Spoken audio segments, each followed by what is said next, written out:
Hello दोस्तों, मैं सौरभ आप सभी का स्वागत करते हैं अपने यूट्यूब चैनल आरआरबी माहौल पे। तो दोस्तों, जब से आरआरबी एनटीपीसी ये ग्रेजुएट 2024 का रिजल्ट आया है कैटेगरी नंबर 1, 2 एंड 3, तभी से कैटेगरी नंबर 4 एंड 5 को लेकर आप सभी जो हैं वेट कर रहे हो कि टाइपिंग का स्टेटस कब आएगा। क्योंकि जिस दिन आपका ये रिजल्ट आया उस दिन साइको की तो स्कोर कार्ड बता दिए गए, लेकिन टाइपिंग का कोई भी जिक्र नहीं हुआ। तो ये टाइपिंग की स्टेटस कब आएगी, कैसे आएगी? क्योंकि देखो, अभी रेलवे ने तो कुछ ऐसा क्लियर किया नहीं है। और अगर आप डीवी देखोगे, डीवी शेड्यूल, तो सभी जोन की अलग अलग डेट्स आई हैं। जैसे कोलकाता सबसे पीछे चल रहा है, वो कोलकाता की जो डीवी की डेट्स है वो आप देखोगे तो 8 अगस्त है, और ब्लॉक डेट जो है 18 अगस्त है।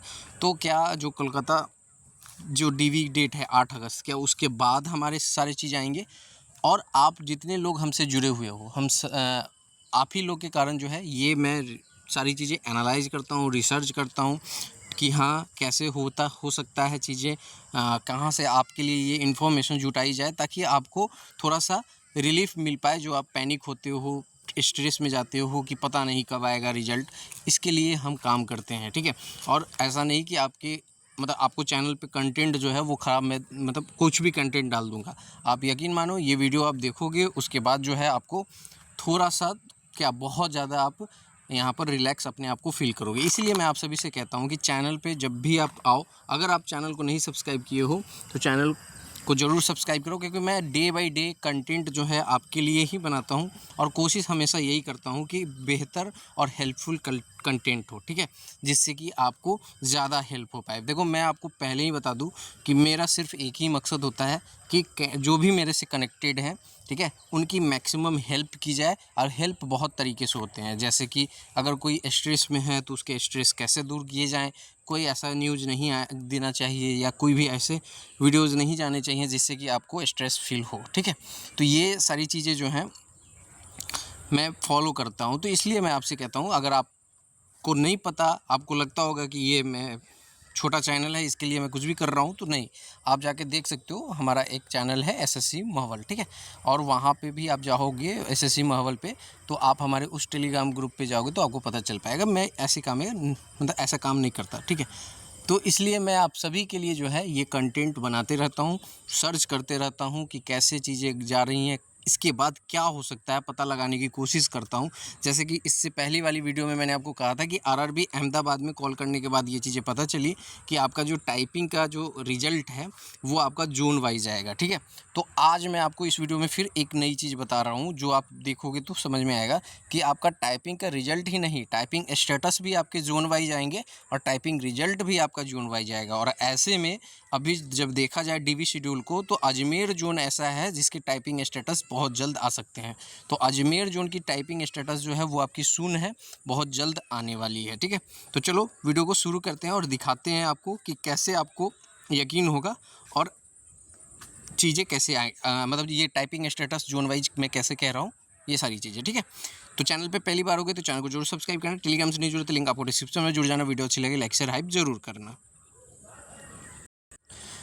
मैं आपको बता दूं कि ये आरआरबी कोलकाता का है, ठीक है। आरआरबी कोलकाता का 2019 का एनटीपीसी का ये डिटेल्स है। इससे पहले वाली भी वीडियो में मैंने आपको 2019 का ही बताया था, आप यहाँ पे देख सकते हो। अच्छा, एक चीज़ देखो, यहाँ पे अगर आप डेट देखोगे, ये वाली डेट देखो, 7/9/2022, ठीक है।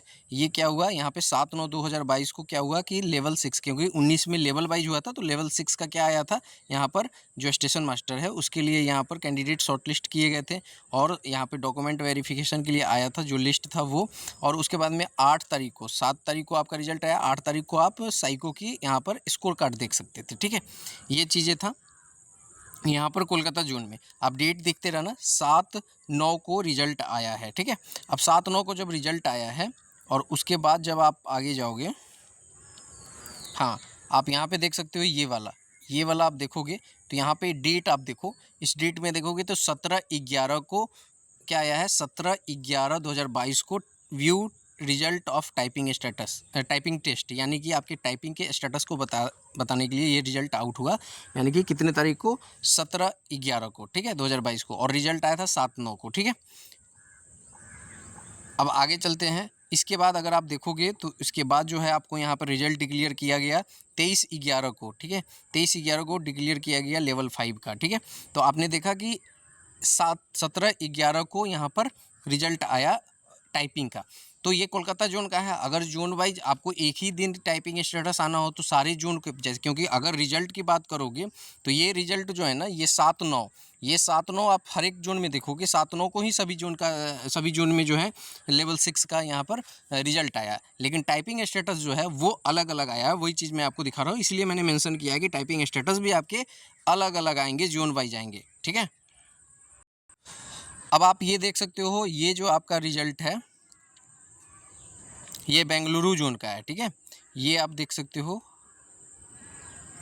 ठीक है, ये बेंगलुरु जोन का है।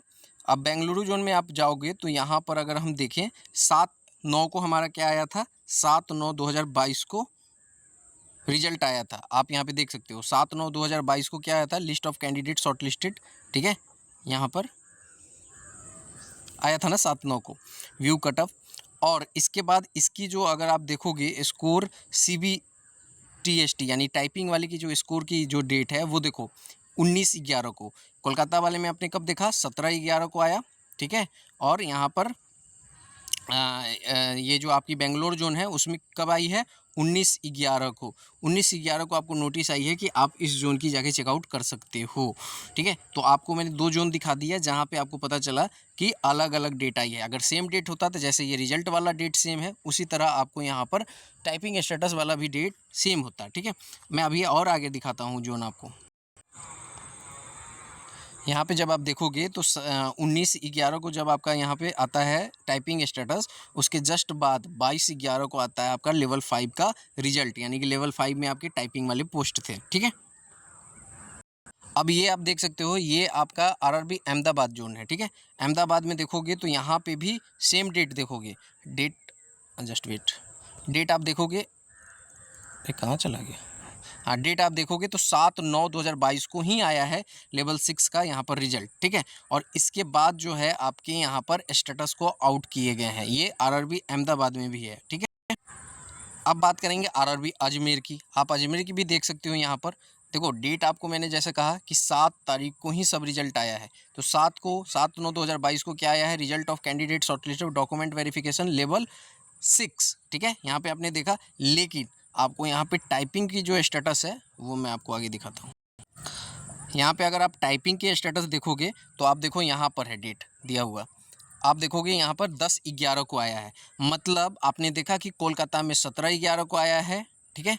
और यहाँ पर आपके जो हैं इसके बेंगलुरु में जो है 19/11 को आया, ठीक है। और ये अजमेर जोन है, यहाँ पे आप देख रहे हो 10/11 को आया, ठीक है, 10/11 को आया टाइपिंग स्टेटस। और उसके बाद फिर कैटेगरी नंबर, यहाँ पे आप देख सकते हो कैटेगरी नंबर जो है आगे दिया होगा, उसका रिजल्ट आया लेवल 6। अच्छा, उसका मैंने स्क्रीनशॉट नहीं लिया है। तो इस तरह से जो है यहाँ पे रिजल्ट आया। हाँ, यहाँ पे आप देख सकते हो कैटेगरी नंबर 6। हाँ, आप यहाँ पे देखो 19/11 को, यानी कि 10/11 को टाइपिंग का स्टेटस आया और उसके 9 दिन बाद 19/11 को क्या आ गया, आपके टाइपिंग वाले पोस्ट की रिजल्ट यहाँ पर डिक्लेयर कर दिए गए। सिमिलरली यही होगा, क्यों ऐसा होगा मैं आपको बताता हूँ।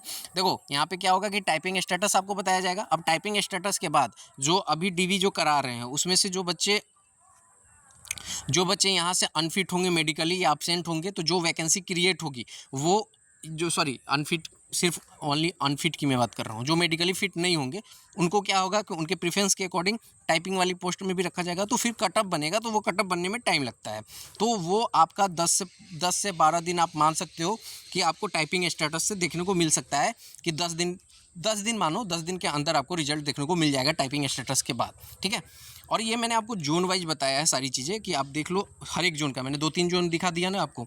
तो इसका मतलब ये है कि आपके हर एक जोन की टाइपिंग स्टेटस अलग अलग आएगी, जोन वाइज आएगी। जिसकी DV कंप्लीट होते जाएगी उसके कुछ दिन बाद आपको टाइपिंग स्टेटस आ जाएगा, एंड देन उसके 10 दिन बाद आपकी टाइपिंग के रिजल्ट आ जाएगी, ठीक है। ये जोन टू जोन चलेगा। अब जिस जोन की DV ज़्यादा डिले है उस जोन की DV के बाद आपके स्टेटस आएंगे, एंड देन उसके 10 दिन बाद आपको रिजल्ट आएगा। तो ऐसे में आप सोच सकते हो कि कोलकाता जोन जो है वो लास्ट में जा सकता है, उसका जो रिजल्ट है टाइपिंग का वो लास्ट में आ सकता है, ठीक है। और आपको एक और प्रूफ के लिए एक चीज़ मैं और यहाँ पे दिखा देता हूँ। एक और प्रूफ के लिए, ये कोलकाता का है, आप देख सकते हो। इसकी जो डीवी शेड्यूल थी वो 11/10 से लेके 14/10 तक यहाँ पर डीवी शेड्यूल थी। ठीक है, 11/10 से लेके 14/10 तक यहाँ पर डीवी शेड्यूल थी। और उसके बाद जो है आपको कितने तारीख को, 19 तारीख को, 19/11 को जो है यहाँ पर टाइपिंग की स्टेटस, यानी डीवी के बाद आपका स्टेटस आउट होगा। स्टेटस आउट होने के बाद आपके जो हैं क्या होंगे, 10 दिन बाद उसके रिजल्ट डिक्लेयर होंगे, क्योंकि फिर से कटअप बनेगा, सारे कैंडिडेट को प्रेफरेंस के अकॉर्डिंग चीज़ें दी जाएंगी और फिर कटअप जो लगेगा वो बनेगा। अब आपको मैं बताऊं कि जब मैं यूजी की कटअप बता रहा था तो उस टाइम मैंने आपको एक चीज़ कही थी कि जिसकी पोस्ट ज़्यादा होती है उसकी कटअप थोड़ी कम देखने को मिलेगी, जिसकी पोस्ट कम होगी उसकी कटअप थोड़ा ज़्यादा। और बहुत जगह मैंने आपको टाइपिंग के बारे में बताया था कि टाइपिंग की कटअप ज़्यादा जाएगी। क्यों? क्योंकि देखो फाइटिंग ज़्यादा हो जाती है। जो बच्चे यहाँ पर, क्योंकि इन रेलवे में ना मेडिकल के बाद प्रेफरेंस देखा जाता है और उसमें कंपटीशन फाइट हो जाती है। आप खुद सोचो कि जो बच्चा सीसीटीएस के लिए सिलेक्ट हुआ है या जीटीएम के लिए सिलेक्ट हुआ है, मैं आपको एक एग्जांपल देता हूँ। मानो कि कोई बच्चा है जो जीटीएम के लिए सिलेक्ट हुआ है और जीटीएम की बहुत कम वैकेंसी है, ठीक है, जीटीएम की कम वैकेंसी है और उसकी कटअप चली गई है आप मानो 100 में 80। अब ये मेडिकली अनफिट होता है तो ये अब जो आपकी टाइपिंग है वहाँ ये जाके फाइट करेगा ना, तो 80 वाला, तो 80 वाला बच्चा वहाँ पे फाइट कर रहा है। तो पहले अगर उसमें फाइटिंग जो थी वो आप मानो कि कम मार्क्स वाले की थी, लेकिन इसके कारण यहाँ से 10 बच्चा अगर जाता है उसमें तो 10 बच्चा जो है ऑलरेडी वहाँ पे जो है ज़्यादा मार्क्स वाला पहुँच जाएगा ना, तो इसके कारण टाइपिंग की कट ऑफ इंक्रीज कर जाती है क्योंकि फाइटिंग होने लगती है। ये चीज़ें आप लोग समझते नहीं हो। जब मैं बता रहा था तो आप लोगों को लग रहा था ऐसा होगा नहीं, तो इसीलिए जो मैं आपसे कहता हूँ कि थोड़ा सा धैर्य रखो। एनालिसिस जो होती हैं वो बहुत सारी चीज़ें कंसीडर करने के बाद होती है, ठीक है। अब रही बात की अजमेर जोन, तो देखो मैं आपको एक चीज़ और दिखा दूँ। आप ये देख सकते हो आरआरबी एनटीपीसी की जो है यहाँ पे डीवी शेड्यूल है। डीवी शेड्यूल में अगर आप देखोगे तो रांची की 19 मई से 1 जून तक है, भुवनेश्वर की 25 मई से 11 जून तक है, प्रयागराज का 25 मई से 8 जून तक है, भोपाल का 1 जून से लेकर 4 जून तक है, बेंगलोर का 25 मई से लेकर 4 जून तक शेड्यूल है, चेन्नई का 1 जून से 3 जून तक है, मालदा का बात करें तो 26 मई से लेके यहाँ पर 4 जून तक है, और वहीं अजमेर की बात करें तो 25 से 26 मई तक ही है। यानी कि जो नेक्स्ट वीक स्टार्ट होगा सोमवार और मंगलवार को आपका डीवी समाप्त हो जाएगा। तो इसके जो अजमेर जोन की जो टाइपिंग स्टेटस है वो जो चीज़ें मैंने आपको बताई उस अकॉर्डिंग अगर देखो तो ये जून के फर्स्ट वीक में क्या है कि आपके टाइपिंग स्टेटस आपको अजमेर जोन का दिख सकता है, ठीक है। और रिजल्ट जो है आपको मिड जून तक दिख सकता है। रिजल्ट जो है आफ्टर मिड जून दिख सकता है अजमेर जोन की टाइपिंग स्टेटस, सॉरी टाइपिंग वाली पोस्ट की, ठीक है।